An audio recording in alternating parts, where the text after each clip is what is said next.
on display. Like, the amount of talent across Raw, SmackDown, and, like, Legends, ungodly. That's why you look at my show at WrestleMania 19, and Shawn Michaels versus Chris Jericho, which nowadays would be by far the biggest and best match on the card, that was in the middle of the show. That match went on 5th, and it was literally the 5th most important match on the show. And it was a 5-star classic with great storyline that had 2 big superstars involved.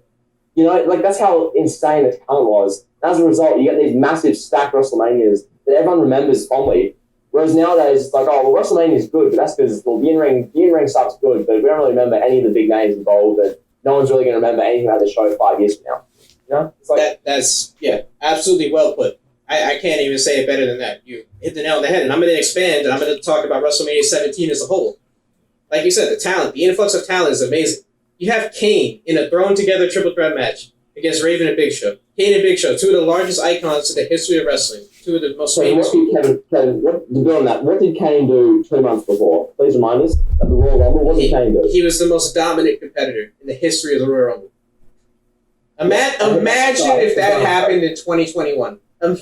Bro, imagine if WWE had Bobby Lashley come out, eliminate 13 people, and then they put him in the opening match on the card at WrestleMania 37 in a triple threat match against The Miz and John Morrison. People would be having a conniption about Bobby Lashley doing that, bro.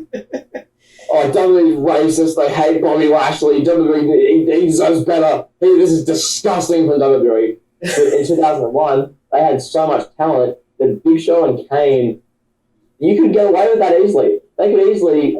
Literally, it was the hardcore time. Imagine if Bobby Lashley eliminated 12 people in the Rumble, then a WrestleMania who's wrestling R-Truth and Bobby Moss for the 24/7. Imagine that. And that's what they did in 2001 because the personnel was that great and because the show was that stacked. You could get away with that. Like, real quick, before I get back to your thoughts, people say AEW Dynamite nowadays is stacked because John Silver's wrestling Shawn Spears. If that's stacked, what is WrestleMania 17? What is that?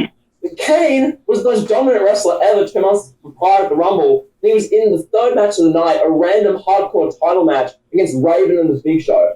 Just a throwaway random 3rd match of the night.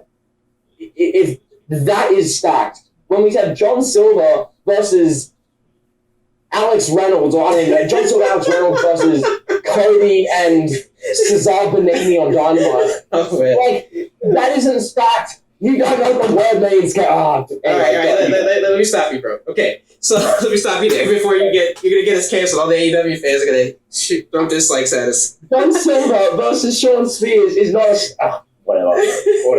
Okay, so Kane and Big Show. That's 2 Hall of Famers in a meaningless match.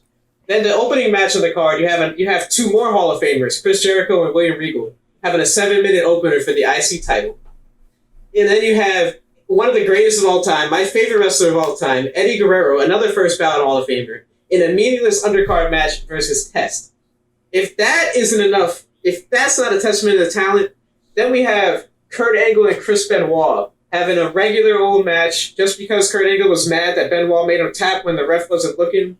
And Kurt Angle was Roman Reigns before Roman Reigns. Kurt Angle was doing, hand gestures, hand signs, before Roman was, because Roman didn't tap, right? Kurt Angle didn't tap either. You guys get it. So, look at the talent there. Kurt Angle, Chris Benoit on the undercard in a match with no build. Literally, the build was Kurt Angle was mad that he tapped out when the ref wasn't looking.